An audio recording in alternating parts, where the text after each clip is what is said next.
لیلۃ القدر کے حوالے سے ہم نے کافی باتیں سنی ہوئی تھی کہ انتہائی برکت والی رات ہے لیلۃ القدر، اس لیے کہتے ہیں کہ بہت قدر والی برکتوں والی رات ہے۔ پورے سال کے احکام نافذ کیے جاتے ہیں، فرشتوں کو کاموں پہ خدمات پہ مامور کیا جاتا ہے، پورے سال بھر کے کام ان کے سپرد کیے جاتے ہیں۔ اور یہ بھی کہا گیا کہ دیگر راتوں پر اس رات کی فضیلت ہے، اس لیے لیلۃ القدر کہتے ہیں، چونکہ اس میں اعمال کی قدر کی جاتی ہے، جو عمل کریں گے اس کی قدر ہے، یعنی وہ عمل قبول ہے، اس لیے بھی لیلۃ القدر کہتے ہیں۔ یعنی بہت ساری شرافتیں ہیں اس رات کو۔ بخاری شریف کی حدیث پاک ہے کہ جس نے اس رات میں قیام کیا اس کے تمام صغیرہ گناہ بخش دیے جاتے ہیں۔ اور یہ مقدس رات ایسی ہے کہ جس میں اگر کوئی عبادت کر لے تو اس کو 1000 ماہ یعنی 83 سال 4 ماہ سے بھی زیادہ عبادت کا ثواب ملتا ہے۔ پھر ہم نے شمعون علیہ السلام کا واقعہ سنا کہ وہ رات کو عبادت کرتے، دن کو روزہ رکھتے اور جہاد کرتے، اور جب ان کا قصہ صحابہ کرام نے پڑھا، صحابہ کرام تو پریشان ہو گئے کہ ہماری عمریں تھوڑی ہیں، اس کا مطلب بنی اسرائیل والے جن کی عمریں زیادہ ہیں، اور پھر حضرت شمعون علیہ السلام جنہوں نے 1000 سال اس طرح گزارے راتوں کو عبادت کر کے، دن کو روزے کی حالت میں جہاد کر کے، تو پھر ہم تو پیچھے رہ گئے۔ جب آقا کی بارگاہ میں پریشان ہو کر عرض کی یا رسول اللہ یہ معاملہ، ہم تو عبادت میں بنی اسرائیل سے پیچھے رہ گئے، سرکار صلی اللہ علیہ وسلم کی غمگین ہو گئے کہ واقعی بات تو ایسے ہی ہے، اب ہم 60-70 سال میں کتنی عبادت کر پائیں گے؟ ایک بندہ 1000 سال کر رہا ہے اور وہ بھی اس انداز میں کر رہا ہے، پورا دن جہاد کرتا ہے، رات کو عبادت کرتا ہے۔ جب سرکار اداس ہوئے، غمگین ہوئے، اسی وقت جبرائیل علیہ السلام حاضر ہو گئے، سورہ قدر لے کر حاضر خدمت ہو گئے، اور تسلی دی گئی کہ پیارے حبیب آپ رنجیدہ نہ ہوں، اللہ نے آپ کی امت کو ہر سال ایسی رات عطا فرما دی ہے کہ جو 1000 مہینوں سے زیادہ بہتر ہے، زیادہ اچھی ہے۔ اب زیادہ تو پھر اللہ جانے اس کا بہت ہے، صرف 1000 مہینوں کے برابر بھی ہوتی نا تو بھی بہت کچھ تھا، لیکن فرمائے 1000 مہینوں سے بھی زیادہ، 1000 ماہ کی عبادت سے بھی بڑھ جائیں گے اس ایک رات میں اگر یہ عبادت کر لیں گے۔ مگر افسوس ہمیں قدر نہیں، اتنا بڑا انعام ملا اللہ کی طرف سے، لیکن ہم اس رات کو بھی عام راتوں کی طرح گزار دیتے ہیں۔ اسی طرح حدیث پاک میں آتا ہے کہ 4 قسم کے لوگ وہ ہیں کہ جن کی اس رات بھی مغفرت نہیں ہوتی: عادی شرابی، والدین کا نافرمان، قطع رحمی کرنے والا یعنی رشتہ داروں سے تعلقات توڑنے والا، اور چوتھے وہ لوگ جو آپس میں قطع تعلق کرتے ہیں، عداوت رکھتے ہیں، دشمنی رکھتے ہیں، تعلقات خراب کرتے ہیں۔ اسی طرح لڑائی کے وبال کی وجہ سے بھی اس رات کا تعین اٹھا لیا گیا کہ سرکار صلی اللہ علیہ وسلم بتانے کے لیے باہر آئے، آگے تو مسلمان آپس میں لڑ رہے تھے، حضور نے فرمایا میں تمہیں شب قدر بتانے آیا تھا، لیکن تمہاری اس لڑائی کی وجہ سے اس کا تعین اٹھا لیا گیا۔ اب پتہ نہیں ہے کون سی رات ہوتی ہے، پورے سال میں کوئی بھی رات ہو سکتی ہے، لیکن آپ دیکھ لیں ہم نے لڑائی ابھی بھی بند نہیں کی، شروع سے سلسلہ چل رہا ہے، 1400 سال ہوں گے لڑائیاں جھگڑے آپس میں، بھائی بھائی سے لڑ رہے ہیں، رشتہ دار آپس میں لڑ رہے ہیں، بات بات پہ لڑائی، ذرا سا کوئی خلاف مزاج بات ہو گئی تو لڑ پڑتے ہیں۔ ان کے کہتے ہیں کہ بھئی ہم تو شریفوں کے ساتھ شریف، بدماشوں کے ساتھ بدماش ہیں، ان کی ذرا ذرا سی بات میں پہلے زبان چلاتے ہیں، پھر ہاتھ چلاتے ہیں، پھر گولیاں چلاتے ہیں، ایک دوسرے کے املاک کو نقصان پہنچاتے ہیں، اموال کو نقصان پہنچاتے ہیں۔ اللہ پاک ہم لڑائی جھگڑوں سے محفوظ رکھے۔ حالانکہ مسلمان تو آپس میں بھائی بھائی ہیں، مومنوں کی مثال تو ایک جسم کی طرح ہے کہ ایک اس کو تکلیف پہنچے تو سب کو تکلیف پہنچتی ہے، پورے جسم کو تکلیف ہوتی ہے۔ اللہ پاک ہمیں لڑائیوں سے بچائے۔ سیدنا مجاہد رحمۃ اللہ فرماتے ہیں دوزخیوں کو ایسی خارش میں مبتلا کیا جائے گا کہ کھجاتے کھجاتے ان کی کھال ادڑ جائے گی، یہاں تک کہ اس میں سے کسی کی ہڈیاں ظاہر ہو جائیں گی، پھر ندا سنائی دے گی، اے فلاں تکلیف ہو رہی ہے؟ وہ کہے گا ہاں تکلیف ہو رہی ہے۔ تب انہیں بتایا جائے گا دنیا میں جو تم مسلمانوں کو ستایا کرتے تھے یہ اس کی سزا ہے۔ حضور اکرم نور مجسم صلی اللہ علیہ وسلم کا فرمان ہے، میں نے ایک شخص کو جنت میں گھومتے دیکھا، جدھر اس کا دل کرتا جنت میں گھوم رہا تھا، کیونکہ اس نے دنیا میں ایک ایسے درخت کو راستے سے کاٹ دیا تھا جو کہ لوگوں کو تکلیف دیتا تھا، اتنے عمل کی وجہ سے جنت میں آزاد گھوم رہا۔ ان احادیث مبارکہ سے درس حاصل کیجیے، آپس میں لڑائی جھگڑا لوٹ مار سے پرہیز کرنا چاہیے، لڑنا ہے تو پھر شیطان سے لڑنا چاہیے، نفس امارہ سے لڑنا چاہیے، اور بوقت جہاد دین کے دشمنوں سے لڑیے، مگر آپس میں بھائی بھائی بن کر رہنا چاہیے۔ فرق قائم ربط ملت سے ہے تنہا کچھ نہیں، موج ہے دریا میں بیرون دریا کچھ ہے۔ سیدنا عبادہ بن صامت نے بارگاہ رسالت میں شب قدر کے بارے میں سوال کیا، حضور نے فرمایا شب قدر رمضان کے آخری عشرے کی طاق راتوں یعنی 21ویں 23ویں 25ویں 27ویں یا 29ویں شب میں تلاش کرو، جو کوئی ایمان کے ساتھ بنیت ثواب اس مبارک رات میں عبادت کرے اس کے اگلے پچھلے گناہ بخش دیے جاتے ہیں۔ اس کی علامات میں سے یہ بھی ہے کہ وہ مبارک شب کھلی ہوئی روشن بالکل صاف شفاف ہوتی ہے، نہ زیادہ گرمی ہوتی ہے نہ زیادہ سردی ہوتی ہے، معتدل ہوتی ہے، اس میں چاند کھلا ہوا ہوتا ہے، پوری رات میں شیاطین کو آسمان کے ستارے نہیں مارے جاتے۔ مزید نشانیوں میں سے یہ بھی ہے کہ اس رات کے گزرنے کے بعد جو صبح آتی ہے اس میں سورج بغیر شعاع کے طلوع ہوتا ہے، اور وہ ایسا ہوتا ہے گویا کہ 14ویں کا چاند ہے۔ اللہ عز و جل نے اس دن طلوع آفتاب کے ساتھ شیطان کو نکلنے سے روک دیا۔ اس ایک دن کے علاوہ ہر روز جب سورج نکلتا ہے تو شیطان بھی ساتھ نکلتا ہے۔ تو حدیث پاک میں فرمایا گیا کہ رمضان کے آخری عشرے کی طاق راتوں میں، چاہے وہ 30ویں شب ہو، کوئی ایک رات شب قدر ہے، اس رات کو پوشیدہ رکھنے میں ایک حکمت یہ بھی ہے کہ مسلمان اس رات کی جستجو میں ہر رات اللہ کی عبادت کریں، ہر رات کو شب قدر سمجھے کہ ہو سکتا ہے یہی رات شب قدر ہو، نہ جانے کون سی رات شب قدر ہو، اس لیے ہر رات عبادت کریں۔ سیدنا عثمان بن عاص کے غلام نے ان سے عرض کی کہ اے آقا، مجھے کشتی چلاتے ہوئے ایک عرصہ گزر گیا، میں نے سمندر کے پانی میں ایک ایسی عجیب بات دیکھی ہے، محسوس کی ہے۔ پوچھا کون سی عجیب بات؟ عرض کیا اے میرے آقا، ہر سال ایک ایسی رات بھی آتی ہے کہ جس میں سمندر کا پانی میٹھا ہو جاتا ہے۔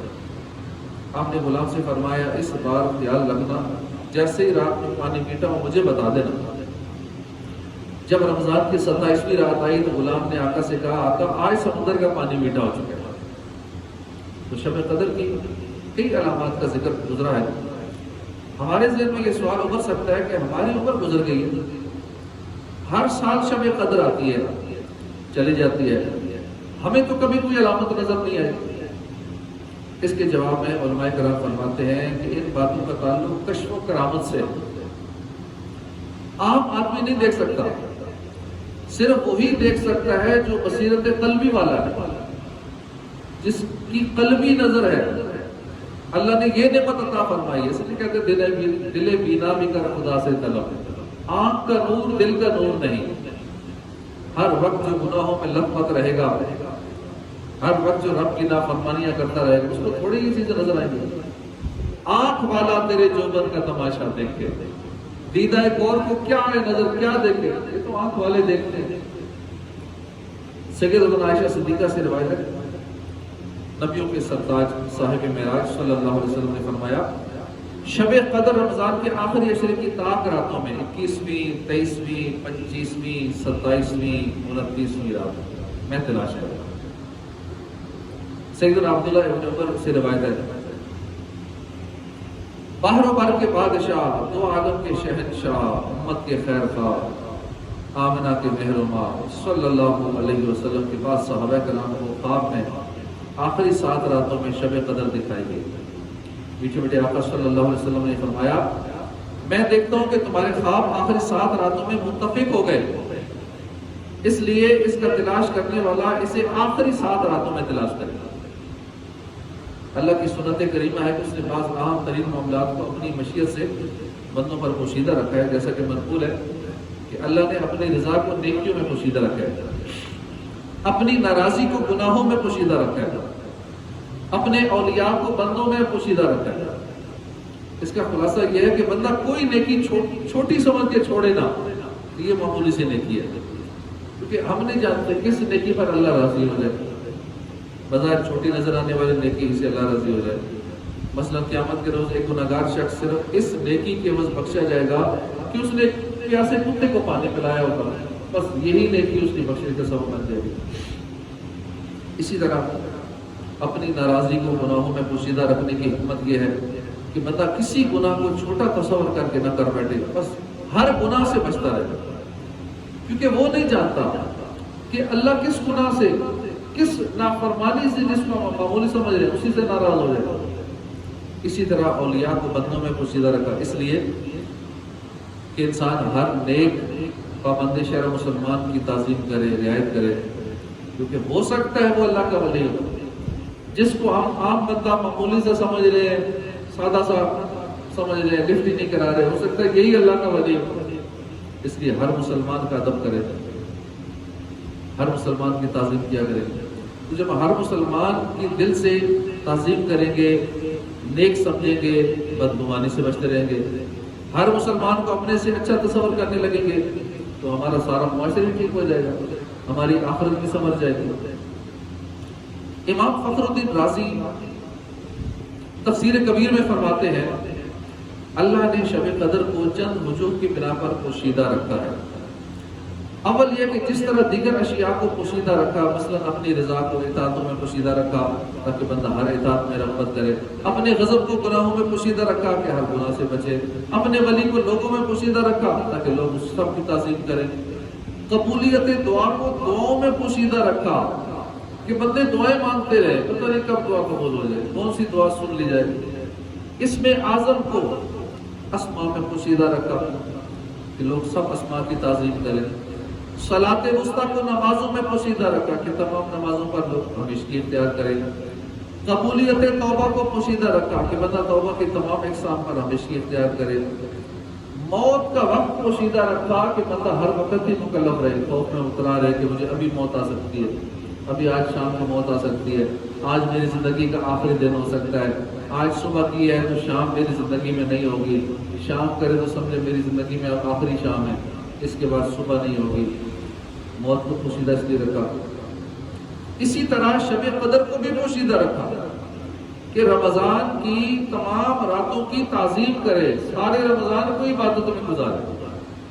دوسرے یہ کہ گویا اللہ ارشاد فرماتا ہے کہ اگر میں شب قدر کو فکس یعنی معین کر کے تجھ پر ظاہر فرما دیتا، اور یہ کہ میں گناہ پر تیری جرت بھی جانتا ہوں، تو اگر کبھی شہوت تجھے اس رات میں معصیت کے کنارے لا چھوڑتی اور تو گناہ میں مبتلا ہو جاتا، تو تیرا اس رات کو جاننے کے باوجود گناہ کرنا لا علمی کے ساتھ گناہ کرنے سے بڑھ کر سخت ہو جاتا۔ بس اس وجہ سے میں نے اسے پوشیدہ رکھا۔ تیسرے یہ کہ میں نے اس رات کو پوشیدہ رکھا تاکہ بندہ اس کی طلب میں محنت کرے، اس محنت کا ثواب کمائے۔ چوتھے یہ کہ جب بندے کو شب قدر کا تعین حاصل نہ ہوگا تو وہ رمضان کی ہر رات میں کوشش کرے گا، عبادت کرے گا، اس امید پر کہ ہو سکتا ہے یہی شب قدر ہو۔ شب قدر کے تعین میں علماء کرام کا کافی اختلاف پایا جاتا ہے، یہاں تک کہ بعض بزرگوں کے نزدیک شب قدر پورا سال گھومتی رہتی ہے۔ مثلا حضرت عبداللہ بن مسعود کا فرمان ہے شب قدر وہی شخص پا سکتا ہے جو پورے سال کی راتوں پر توجہ رکھے۔ اس قول کی تائید کرتے ہوئے شیخ محی الدین ابن عربی فرماتے ہیں، میں نے شعبان کی 15ویں شب اور ایک بار شعبان ہی کی 29ویں شب 19ویں شب میں شب قدر پائی، رمضان کی 13ویں شب اور 18ویں شب میں بھی دیکھی، مختلف سالوں میں رمضان کے آخری عشرے کی ہر طاق رات میں سے پایا۔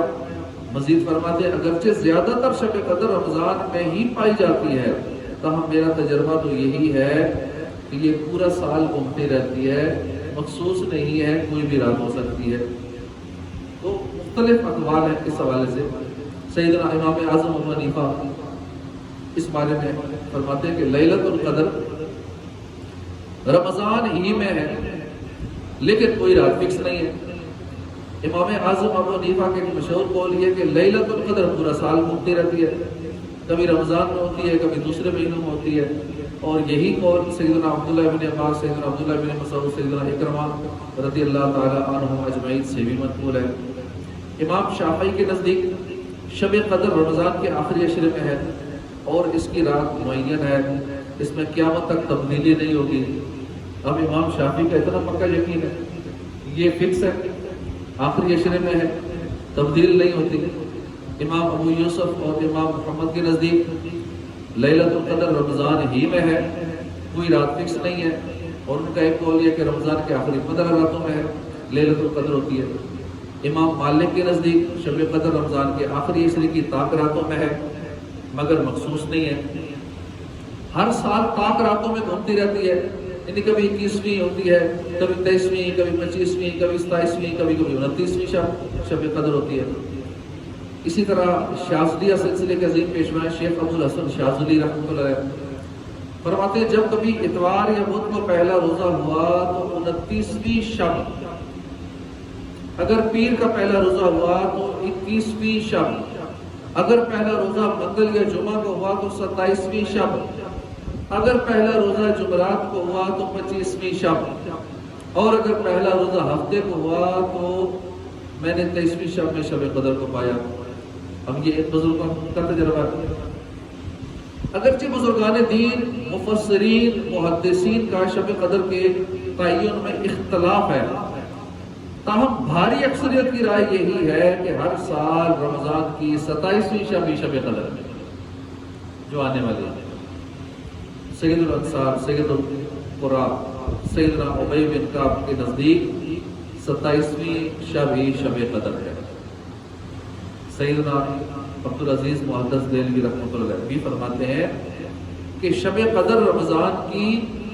27ویں رات ہوتی ہے۔ اب اپنے بیان کی تائید کے لیے 2 دلائل بھی دیے انہوں نے۔ لیلۃ القدر میں 9 حروف ہیں، اور یہ کلمہ سورہ قدر میں 3 مرتبہ ہے۔ اس طرح 3 کو 9 سے ضرب دینے سے حاصل ضرب 27، جو کہ اس بات کی طرف اشارہ کرتا ہے کہ شب قدر 27ویں رات ہے۔ اس سورہ مبارکہ میں 30 کلمات ہیں، 27واں کلمہ ہیا ہے جس کا مرکز لیلۃ القدر ہے۔ گویا اللہ تبارک و تعالیٰ کی طرف سے نیک لوگوں کے لیے یہ اشارہ ہے کہ رمضان کی 27ویں شب قدر ہے۔ فرمان مصطفیٰ صلی اللہ علیہ وسلم میں جس نے یہ دعا 3 مرتبہ پڑھی اس نے گویا شب قدر حاصل کر۔ ہر رات کو میں یہ دعا یاد کرنی ہے، پڑھ لینے سے مل کے 1-2 راتوں سے زیادہ بھول جاتے ہیں، ہمیں یاد کروا دیا کریں جس کو یاد ہوا تاکہ روزانہ یہ دعا پڑھ لیا کریں۔ ابھی پڑھ لیتے ہیں، سوچتے کہ رات باقی ہے۔ لا الہ الا اللہ الحلیم الکریم سبحان اللہ رب السماوات السبع ورب العرش العظیم لا الہ الا اللہ الحلیم الکریم سبحان اللہ رب السماوات السبع ورب العرش العظیم لا الہ الا اللہ الحلیم الکریم سبحان اللہ رب السماوات السبع ورب العرش العظیم۔ 3 مرتبہ جو رات کو یہ دعا روزانہ پڑھ لیا کرے، پورا سال کی معمول رکھیں، یہ دعا روزانہ پڑھے، سارا سال پڑھتے رہیں، تو انشاءاللہ گویا کہ اس نے شب قدر حاصل کر دی۔ رضا الہی کی خواہش مند ہو سکے تو سارا سال ہی اس کا اہتمام کریں اور کچھ نہ کچھ نیک اعمال کر لیں، نہ جانے کب شب قدر ہو جائے۔ ہر رات میں 2 فرض نمازیں آتی ہیں، دیگر نمازوں کے ساتھ ساتھ مغرب اور عشاء کی نمازوں کی جماعت کا بھی اہتمام کریں۔ اگر شب قدر ان دونوں کی جماعت شب قدر میں نصیب ہو گئی انشاءاللہ بیڑا پار ہو جائے گا۔ اور اسی طرح 5 نمازوں کے ساتھ ساتھ روزانہ عشاء اور فجر کی جماعت کی بھی خصوصیت کی عادت ڈالیں۔ جس نے عشاء کی نماز با جماعت پڑھی اس نے گویا آدھی رات قیام کیا، جس نے فجر کی نماز با جماعت ادا کی اس نے گویا پوری رات قیام کیا، یعنی فجر اور عشاء پڑھنے والا ایسا ہے جیسے اس نے پوری رات عبادت کی۔ جس نے عشاء کی نماز با جماعت پڑھی، تحقیق اس نے لیلۃ القدر سے اپنا حصہ حاصل کر لیا۔ تو ہمیں جماعت سے نماز پڑھنی چاہیے، ویسے واجب جماعت سے نماز پڑھنا محلے کی مسجد میں واجب ہے، ضروری ہے، نہ پڑھنا گناہ ہے۔ اللہ کی رحمت کے متلاشی ہو، اگر تمام سال یہی عادت جماعت رہی تو شب قدر میں بھی ان دونوں نمازوں کی جماعت انشاءاللہ نصیب ہو جائے گی، اور رات بھر سونے کے باوجود انشاءاللہ روزانہ کی طرح شب قدر میں بھی گویا ساری رات کی عبادت کرنے والے قرار پائیں گے۔ عشاء پڑھ کے سو جائیں، اس کے بعد فجر پڑھے، اب رات ساری سوئے رہے، لیکن پھر بھی انشاءاللہ ساری رات کی عبادت کا ثواب ملے گا۔ سیدتنا عائشہ صدیقہ رضی اللہ عنہا سے روایت ہے، فرماتی ہے میں نے بارگاہ رسالت میں عرض کی کہ یا رسول اللہ، اگر مجھے پتہ چل جائے یہ رات شب قدر ہے تو میں کیا پڑھوں؟ فرمایا اس طرح دعا کرو، ہم بھی پڑھ لیتے مل کے، اللہم انک عفو کریم تحب العفو فاعف عنی، اللہم انک عفو کریم تحب العفو فاعف عنی، اللہم انک عفو کریم تحب العفو فاعف عنی، یعنی اے اللہ بے شک تو معاف فرمانے والا ہے،